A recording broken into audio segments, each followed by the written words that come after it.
કેમ છો બધા? હું છું નરેન્દ્ર પંડ્યા. નરેન્દ્ર પંડ્યાના રસોડામાં આપ સર્વનું દિલથી હાર્દિક સ્વાગત કરું છું. હું થોડા ટાઈમ પહેલા સાન્તાક્રુઝ ગયો હતો. ત્યાં આગળ એક સાઉથ ઇન્ડિયનની રેસ્ટોરન્ટ હતી. ત્યાં આગળ મને ઈચ્છા થઈ કે આજે સાઉથ ઇન્ડિયન રેસ્ટોરન્ટમાં કંઈક નવું વેરાયટી મળે તો જોઈએ આપણે. તો હું ત્યાં આગળ નાસ્તો કરવા ગયો મારા ફ્રેન્ડ સર્કલ સાથે. તો ત્યાં આગળ એક નવી યુનિક વેરાયટી મને જોવા મળી અને ટેસ્ટ પણ એટલો જ સારો હતો. એટલે મને વિચાર આવ્યો કે લાવો ચલો ત્યારે મારા પ્યારા વ્યુઅર્સ ભાઈઓને પણ હું આ ટેસ્ટ વિડીયો બનાવીને ટેસ્ટ કરાવું કે કઈ ટાઈપની બને છે. એનું નામ શું હતું ખબર છે તમને? ઇડલી અને વડાના ભજીયા. જે તમે કોઈ દિવસ સાંભળી પણ નહીં હોય. ઇડલી વડા ભજીયા. તમે એ લીલી ચટણી છે કે સોસ સાથે ખાશો ને તો બહુ જ મજા આવશે. બરાબર? તો ચલો આપણે જોઈ લઈશું એ વેરાયટી કઈ રીતે બને છે. ચલો ત્યારે આપણે જોઈ લઈશું એમાં કઈ કઈ સામગ્રી જોઈશે. વિડીયો મોટો ના બને એટલા માટે મેં ઇડલી તૈયાર કરીને રાખી છે. આ ઇડલીનું ખીરું માર્કેટમાં અવેલેબલ હોય છે. પછી આ બટાકા પણ મેં બાફીને તૈયાર રાખ્યા છે. આ છે ચણાનો લોટ છે, એનું આપણે ખીરું બનાવવાનું છે. પછી આ સિંગદાણા લીધા છે, આ તલ છે અને આ લીલા વટાણા અને લીલા મરચાં, આ કોથમીર, આ છે લીંબુ અને આ ટોપરાની છીણ લીધી છે. આ સાકર છે, આ ગરમ મસાલો છે અને આ રેગ્યુલર મસાલા છે જે આપણે યુઝ કરીશું. એ પ્રમાણે હું તમને બતાવું છું શું શું અંદર નાખવાનું છે. અને આ પાણી છે અને આપણે તળવા માટેનું તેલ લીધું છે. તો ચલો હવે આપણે શરૂ કરીશું રેસીપી. ચલો શરૂ કરીએ આપણે. સૌ પ્રથમ આપણે ચણાના લોટનું ખીરું તૈયાર કરી નાખીએ. એમાં આપણે મસાલો કરવાનો છે. સ્વાદ અનુસાર આપણે મરચું નાખીશું. મરચું થોડું ઓછું નાખવાનું, કારણ કે અંદર લીલા મરચાં અને બટાકાનો માવો આવશે, એમાં પણ મરચું આવશે. બરાબર? આ થોડી હળદર લીધી છે અને આમાં સ્વાદ અનુસાર મીઠું નાખીશું.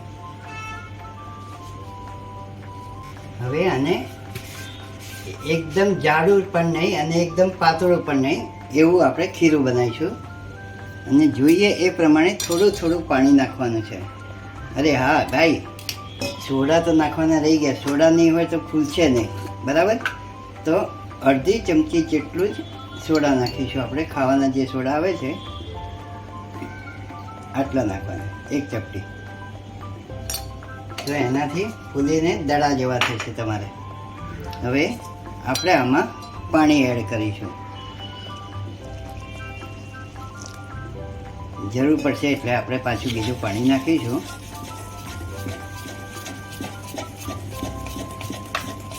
આ ટાઈપની એને થિકનેસ હોવી જોઈએ.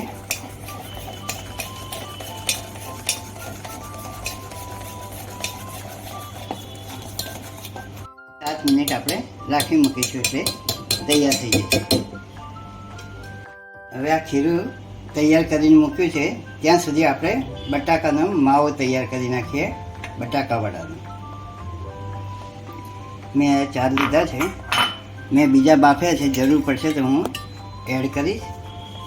અને આ રીતે એને ભાગી કાઢવાના.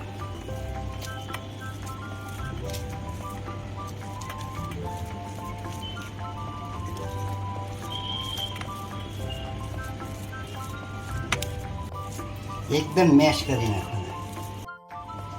આ વટાણા બે બાફીને રાખ્યા હતા એ પણ એડ કરીએ.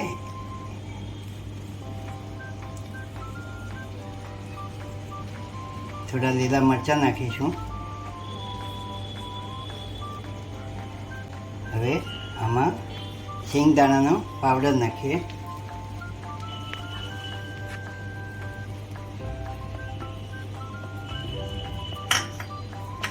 તલ નાખીએ.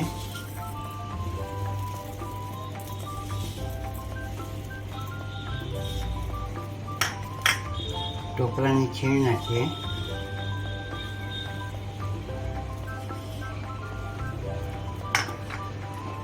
અને સાકર નાખીએ.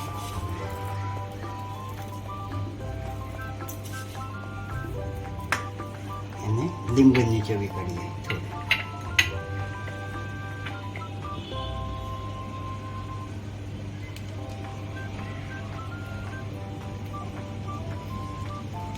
ખટ મધુરા એવા બટાકા વડાને ઇડલીના ભજીયા.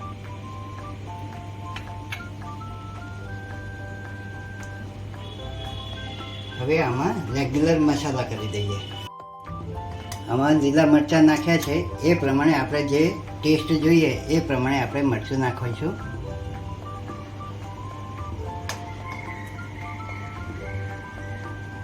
હળદર નાખીશું, થોડું ધાણા જીરું નાખીશું અને ગરમ મસાલો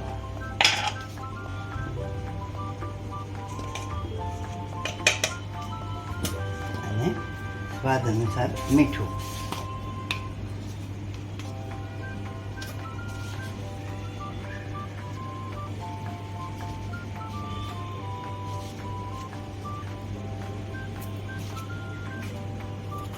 બસ હવે આને મિક્સ કરી દઈએ.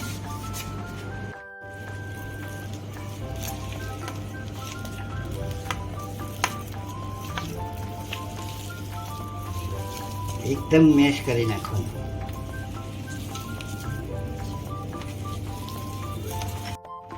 એના ઉપર આ રીતે લગાવી દેવાનું.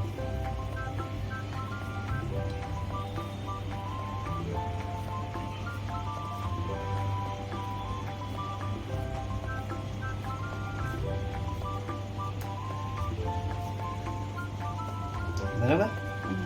અને પછી એના ઉપર બીજી ઇડલી આમ પ્રેસ કરી નાખવાની.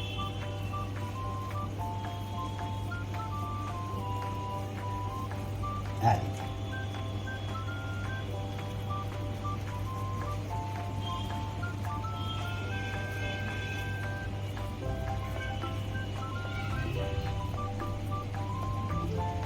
સાઈડમાંથી દબાઈ કાઢવાની. આ તૈયાર. આ રીતે બધી ઇડલી તૈયાર કરવાની.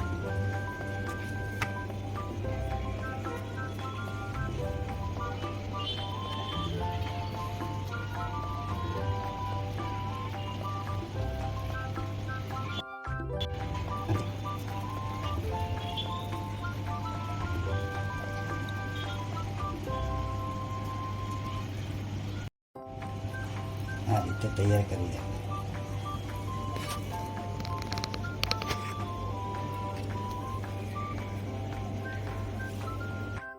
ઇડલી વડા તૈયાર થઈ ગયા છે. બરાબર. હવે એને ફ્રાય કરવાના છે. એટલે મેં તેલ ગરમ કરવા મૂકી દીધું છે. તો આને આ રીતે ડીપ કરવાનું. બરાબર. આ રીતે ડીપ કરીને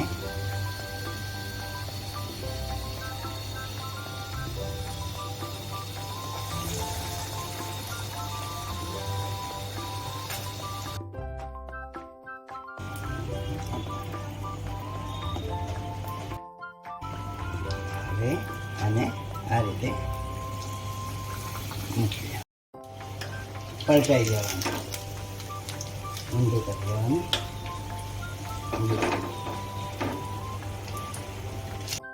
આ રીતે એના બધા વડા ઉતારી દેવાના.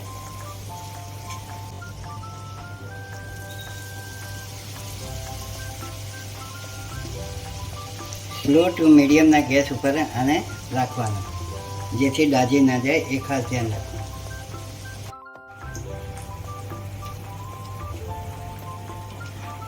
આ છે સાઉથના ઇડલી અને વડા. બંને એકમાં જ ટેસ્ટ આવશે. બરાબર. એટલે જ્યારે હું ત્યાં આ રેસ્ટોરન્ટમાં ગયો હતો ને ત્યારે ત્યાંના મેનેજરને પૂછ્યું કે ભાઈ હું 31 ડિસેમ્બરે સાઉથમાં ફરવા જવાનો છું, રામેશ્વર ને એ બાજુ.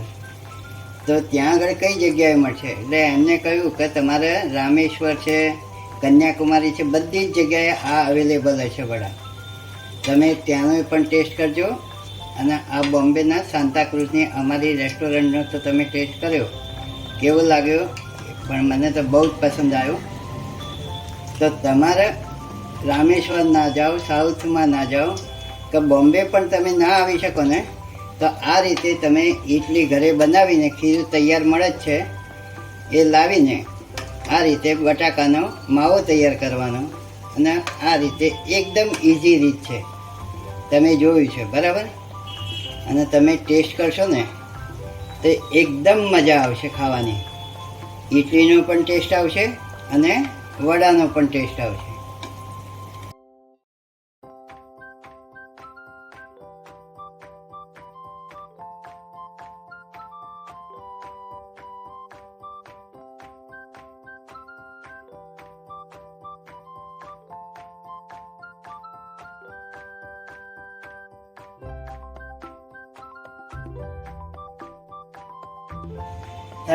ડિસેમ્બર 2024 રોજ હું સાઉથ ફરવા જાઉં છું. એમાં રામેશ્વર છે, મલ્લિકાર્જુન છે, તિરુપતિ બાલાજી છે, બધી જગ્યાએ હું દર્શન કરીશ. અને તમારા વતી હું પ્રાર્થના કરીશ કે મારા પ્યારા વ્યુઅર્સ ભાઈઓને પણ ઉન્નતિ આપે, સદબુદ્ધિ આપે અને પ્રગતિ કરે. હર મહાદેવ. અને બીજી વસ્તુ કે હું સાઉથમાં ફરવા જઈશ ને ત્યારે આ સ્પેશિયલ વડા તો હું ત્યાં આગળ ખાઈશ જ, કારણ કે આ આઈટમ બધી ત્યાં જ મળે છે અને મોસ્ટ ઓફ દરેક સ્ટોલ ઉપર આ મળતી હોય છે. તો હું ટેસ્ટ કરીને પણ તમને જણાવીશ કે કેવી બને ત્યાંની વેરાયટી છે. બરાબર? આ નરેન્દ્રભાઈના રસોડાની વેરાયટી છે. નામ છે સાઉથ ઇન્ડિયન વેરાયટી, પણ નરેન્દ્રભાઈના રસોડાની સ્પેશિયલ બનાવીને મેં તમને બતાવીશ. ચલો ત્યારે, હર મહાદેવ. જુઓ, આપણે ઇડલી અને બટાકા વડાના ભજીયા તૈયાર થઈ ગયા છે. જુઓ, મેં અંદરથી કટ કરીને લઈને આવ્યો છું. દેખો, આ તમે ખાશો ને તો એકદમ એટલી મજા આવશે ને તો ના પૂછો વાત. તો જરૂરથી તમે બનાવજો. અને કોઈ પણ ગેસ્ટ આવે ને તો બજારમાં ઇડલી પણ તૈયાર મળે છે અને બટાકા બાફીને અને આ રીતે વડા ઉતારીને આપી દો. તમારા મહેમાનો એટલા ખુશ થશે કે આ વેરાયટી તમે ક્યાંથી જ શીખ્યા. બરાબર? તો તમે પણ બનાવજો અને સાઉથ ઇન્ડિયાની વેરાયટીનો ટેસ્ટ કરજો. તમે સાઉથમાં ના જઈ શકો તો કોઈ વાંધો નથી, પણ તમને ઘેર બેઠા હું તમને સાઉથ ઇન્ડિયન વેરાયટી હું તમને બતાવી છે વિડીયો દ્વારા. તો તમે અચૂક બનાવજો. અને પછી શું કરવાનું હોય ભાઈ, ખબર છે ને? લાઈક કરવાનું, શેર કરવાનું અને સબસ્ક્રાઈબ કરવાનું એ પણ પાછા ભૂલતા નહીં. નરેન્દ્ર કાકા આટલી ગમે ત્યાંથી આવી બધી વેરાયટીઓ લઈને આવે છે તો એમનો ઉત્સાહ વધારવા માટે તો તમે અચૂક બનાવજો અને લાઈક, શેર અને સબસ્ક્રાઈબ કરજો. બરાબર? અને આ તમે આ સોસ સાથે અને લીલી ચટણી સાથે ખાશો ને તો એટલો બધો ટેસ્ટ આવશે કે ના પૂછો વાત. બરાબર? ચલો ત્યારે હવે નેક્સ્ટ રેસીપી સાથે મળીશું. ત્યાં સુધી આપણે રજા લઈએ અને શું બોલવાનું છે? હર મહાદેવ.